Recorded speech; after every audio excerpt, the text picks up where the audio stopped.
أفلا يتدبرون القرآن أعوذ بالله من الشيطان الرجيم بسم الله الرحمن الرحيم لا جناح عليكم إن طلقتم النساء ما لم تمسوهن أو تفرضوا لهن فريضة ومتعوهن على الموسع قدره وعلى المقتر قدره متاعا بالمعروف حقا على المحسنين وإن طلقتموهن من قبل أن تمسوهن وقد فرضتم لهن فريضة فنصف ما فرضتم إلا أن يعفون أو يعفو الذي بيده عقدة النكاح وأن تعفوا أقرب للتقوى ولا تنسوا الفضل بينكم إن الله بما تعملون بصير الحمد لله والصلاة والسلام على رسول الله وبعد لا جناح نہیں ہے گناہ علیکم تم پر ان طلقتم اگر تم طلاق دو النساء عورتوں کو ما لم تمسوهن جن کو نہیں تم نے چھوا او تفرضوا یا تفرضوا لہن فریضہ یا تم نے نہیں مقرر کیے ان کے لیے مہر فریضہ کا یہ معنی ہے مہر ومتعوہن اور سامان دو ان کو علی الموسع قدرہ جس کے پاس وسعت ہے موسع اسم فاعل ہے وسع سے وسیع جس کے پاس وسعت ہے کشادگی ہے خوشحالی ہے قدرہ تو اس کے مطابق وعلی المقتر اور جس کے پاس تنگی ہے آسائش نہیں ہے قدرہ تو اس کے حالات کے مطابق متاعا سامان بالمعروف دستور کے مطابق حقا حق ہے علی المحسنین نیکوکاروں پر احسان کرنے والوں پر پہلے اس آیت کو تفصیل سے ہم دیکھ لیں اس کی تفسیر سے پہلے یہ دیکھ لیں کہ اللہ سبحانہ و تعالی نے ہماری زندگی کا کوئی گوشہ بھی اندھیرا نہیں چھوڑا کوئی بھی پہلو ایسا نہیں جس میں ہمیں گائیڈ نہ کیا نکاح اور طلاق بہت اہم معاملات ہیں اور یہ جو معاملہ طلاق کا ہے اور خاص طور پر اس آیا کریمہ میں جس کا ذکر ہوا ہے یہ ان عورتوں کو طلاق دینے کا ہے جن سے ابھی ملاقات بھی نہیں ہوئی نکاح تو ہوا لیکن ملاپ نہیں ہوا. تو ایسے میں ایسی طلاق عورت کے لیے زیادہ غم کی باعث بن سکتی ہے. تو اس میں یہ احساس ہوا کہ کہیں یہ گناہ کا کام نہ ہو، تو اللہ سبحانہ و تعالی نے اس میں بھی واضح کر دیا کہ اگر تم ایسی عورتوں کو بھی طلاق دو جن سے تمہارے نکاح ہوئے اور تم نے بغیر ان سے ملے، بغیر جمع کیے، جو واضح الفاظ میں ان کو طلاق دے دی، تو تمہیں کوئی گناہ نہیں. تو یہ رحمت ہے اللہ تعالیٰ کی طرف سے. لا جناح علیکم، نہیں ہے تم پر کوئی گناہ، ان طلقتم النساء، اگر تم ان عورتوں کو جن سے تمہارے نکاح ہوئے تم طلاق دے دو، ما لم تمسوہن، جن کو ابھی تم نے چھوا بھی نہیں. تو یہ مس جو ہے نا، یہ کنایا ہے جماع کا. تو عرب میں ایسی باتیں جس میں حیا کا پہلو موجود ہے، تو ان باتوں کے لیے وہ صراحتاً ذکر کرنے کی بجائے کنایاتاً ذکر کرتے ہیں. اور اللہ سبحانہ وتعالی حی کریم ہے، حیا والا ہے، اس لیے ان معاملات میں جو انسانوں کے لیے جس میں گائیڈنس بھی ضروری ہے، لیکن وہ حیا والے معاملات ہیں، ان میں اللہ تعالیٰ کنایا استعمال کرتا ہے. عورتوں کے ساتھ جو میاں بیوی کے تعلقات ہیں ان کو چھونے سے تعبیر کیا ہے، ٹچ کرنے سے. تو اس میں حکم یہ آیا کہ ایسی عورتیں جن سے تمہارے نکاح ہوئے اور تم نے ان کو چھوا بھی نہیں، ان کو بھی اگر طلاق دو تو تمہیں کوئی گناہ نہیں. بسا اوقات انسان نکاح ہوتا ہے لیکن وہ سمجھتا ہے کہ اس کے ساتھ میرا نباہ نہیں ہو سکتا. ایسے حالات ہیں، وہ انسان پہچان لیتا ہے، جان لیتا ہے کہ اس کے ساتھ میرا گزارا مشکل ہے. تو اللہ تعالیٰ نے ایک حل دیا ہے، بجائے اس کے کہ اس کی زندگی کو خراب کرو، بہتر ہے کہ اس کو چھوڑ دو. اس لیے تو ایسی عورتوں کو طلاق دینے میں کوئی گناہ کی بات نہیں ہے.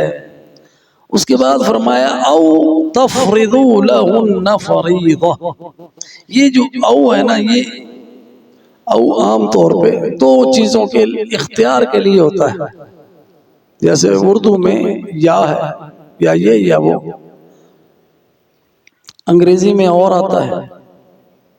لیکن یہ جو او ہے یہ عطف کا ہے، یہ اختیار والا نہیں ہے. دو معاملوں میں اختیار کے لیے یہ او نہیں آیا، بلکہ یہ بمعنی واو ہے عطف کے.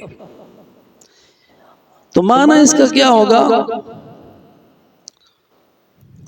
او تفرضوا لہن فریضہ، یہ پچھلی بات پر عطف ہے، یعنی وَلَمْ تَفْرِضُوا لَهُنَّ فَرِيضًا، اور تم نے ان کے حق مہر مقرر نہیں کیے، یعنی ان کو حق مہر کا تذکرہ بھی نہیں ہوا.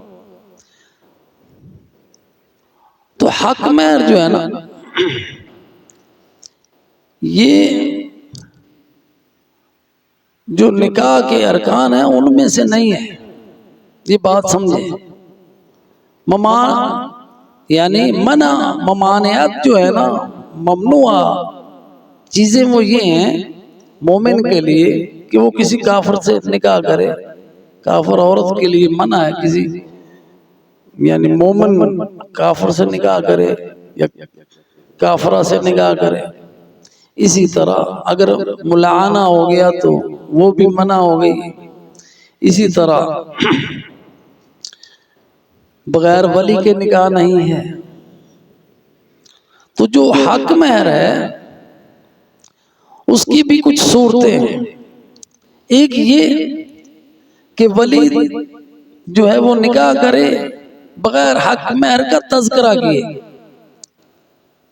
کہ وہ شرم و حیا آڑے آ جائے یا وہ بات کرنے سے ہچکچائے کہ اتنے حق مہر میں نے اپنی بیٹی تمہارے نکاح میں دی، وہ بغیر اس کے بھی کہہ سکتا ہے کہ میں نے اپنی بیٹی کا نکاح تجھ سے کیا، اور حق مہر کا تذکرہ نہ کرے، تو وہاں پہ حق مہر جو ہوگا وہ دستور کے مطابق ہوگا۔ دستور اس معاشرے میں دیکھا جائے گا، ان کی فیملی میں دیکھا جائے گا کہ حق مہر کتنا مقرر کیا جاتا ہے، تو نکاح ہو جائے گا، لیکن حق مہر جو ہے اس کی تعیین دستور کے مطابق ہوگی۔ تو یہ دستور کیسے دیکھنا ہے؟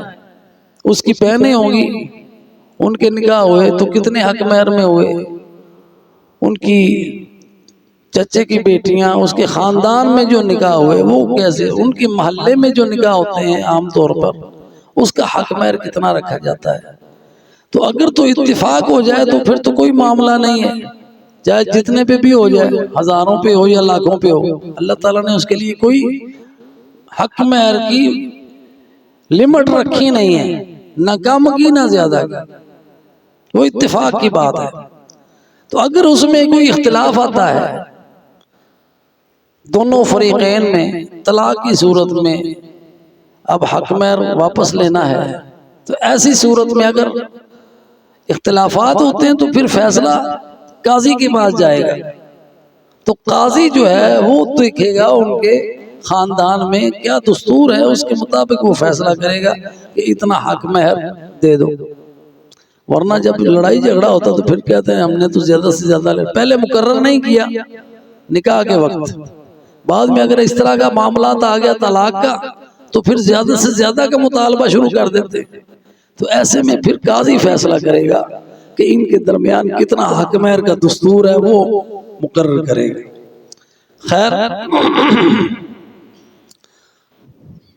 تو یہاں پہ جو حکم آ رہا ہے او تفرضوا لهن فریضہ، ایسی عورتوں کے بارے میں جن کی حق مہر نکاح کے وقت پہلے سے مقرر نہیں کیے کہ اتنا حق مہر، ومتعوهن، اور تم سامان دو ان کو، یعنی یہ طلاق کی صورت میں ہے۔ ومتعوهن، متاع سے سامان، مال و متاع اردو میں بھی کہتے ہیں۔ ومتعوهن، سامان دو ان کو، علی الموسع قدره وعلی المقتر قدره، اب ہر سامان کتنا دینا ہے حیثیت کے مطابق، کتنی حیثیت ہے، علی الموسع، ایک آدمی کے پاس مالدار ہے تو اس کی حیثیت کے مطابق حق مہر ہوگا، اور جو سامان بھی دینا ہے اس کی یعنی تلافی کے لیے، جو طلاق کی صورت میں جو اس کی دل آزاری ہوئی ہے اس کی تلافی کے لیے یہ سامان دینا ہے، تو ہر جو کسائش والا ہے، آسائش والا ہے، اس کو اس کے مطابق، جو کسائش والا ہے یا جو تنگ دست ہے اس کو اس کی حیثیت کے مطابق اس کو سامان دینا ہے، اور سامان کتنا، متاعا بالمعروف، دستور کے مطابق، حقا علی المحسنین، اور یہ حق ہے محسنین پر۔ تو یہ جو سامان دینا ہے وہ زیور کی صورت ہو سکتی ہے، وہ مال نقدی کی صورت میں ہو سکتی ہے، وہ سونے کی صورت میں ہو سکتی ہے، یا جو دستور کے مطابق جو ان کے حق مہر کا دستور ہے اس کے مطابق ہو سکتی ہے۔ اور اللہ سبحانہ و تعالیٰ نے کسی کے اوپر کوئی فرض نہیں کیا کہ اتنا ہی دینا ہے، کیونکہ ہر معاشرے میں دستور مختلف ہے اور ہر زمانے میں مختلف ہے۔ اب ہمارے ہاں جہالت میں یہ رہا جی پہلے کتنا ہوتا تھا جی اتنا، یہ شرعی حق مہر لے جی کتنا، اور کچھ ٹگے ہوتے تھے شاید 32 روپئے ایک آنا ہے، اب ایک آنا کدھر سے لائے گا، یہ شرعی حق مہر کوئی نہیں ہے، اللہ نے اس کی لمٹ رکھی ہی نہیں، ہر حالات میں ہر زمانے کے لیے یہ ہدایت ہے قرآن، تو اس لیے فرمایا جو خوشحال بندہ ہے اس کی حیثیت کے مطابق ہوگا، اور جو غریب آدمی ہے اس کی حیثیت کے مطابق حق مہر ہوگا۔ کسی کے اوپر اللہ تعالیٰ نے لازم نہیں کیا کہ اتنا ہی دینا ہے، تو حیثیت کو مد نظر رکھا گیا ہے۔ اور یہاں پہ فرمایا متاعا بالمعروف، معروف یعنی جو جانا پہچانا ہے۔ ایک معاشرے کے اندر جو حق مہر معروف ہے، دستور کے مطابق دیا جاتا ہے، اتنا دے دیں۔ حقا علی المحسنین، یہ واجب ہے محسنوں پر۔ محسن کون؟ نیکوکار۔ اور اللہ سبحانہ وتعالی ہمیں ایسے احکامات کا حکم دیتا ہے جس میں ہم ایک اچھا معاشرہ تشکیل پائے۔ اب یہ طلاق کا معاملات جو ہے یہ کوئی یعنی معاشرے میں اچھا نہیں سمجھا جاتا نا، لیکن اس میں بھی اچھائی اختیار کرنی ہے کہ آپ نے احسان ہی کرنا ہے۔ طلاق جس کو دی اس پر بھی احسان کرنا ہے کہ اگر جو حق مہر ہے اس کو دے، اس سے زیادہ دے دیں گے، احسان ہے۔ احسان کیا ہوتا ہے کہ ایک چیز واجب ہے آپ کے اوپر، آپ نے واجب دے دی لیکن اس سے زیادہ بھی دے دیا، یہ احسان ہے۔ آپ نے کسی ٹیکسی والے سے، کسی مزدور سے مزدوری طے کی، یا یہ میرا کام ہے اتنے میں کروں گا، ٹھیک، مزدوری طے ہوگی۔ جب آپ مزدوری دینے لگے تو دیکھیں کہ غریب آدمی ہے، اس کو اس کی مزدوری سے زیادہ دے دیں، یہ احسان ہے، یہ نیکی ہے آپ کی، اور اللہ ان کو محسنوں کو پسند کرتا ہے۔ تو یہ معاشرے میں محبت کا ذریعہ بھی بنتے ہیں۔ تو یہاں پہ فرمایا حقا علی المحسنین، یعنی واجب ہے، حق ہے محسنوں پر کہ وہ نیکوکار جو ہیں وہ اچھا سلوک کریں ہر معاملے میں۔ تو یہ وہ اس صورت میں یہ طلاق تھی کہ جب حق مہر مقرر نہیں ہوا اور نہ ہی ان کو چھوا گیا، یعنی میاں بیوی کا میل بھی نہیں ہوا اور حق مہر بھی مقرر نہیں ہوا۔ اب ایک دوسری صورت ہے، وہ انشاءاللہ ہم کل پڑھ لیں گے۔ وجزاکم اللہ خیرا، السلام علیکم ورحمۃ اللہ وبرکاتہ۔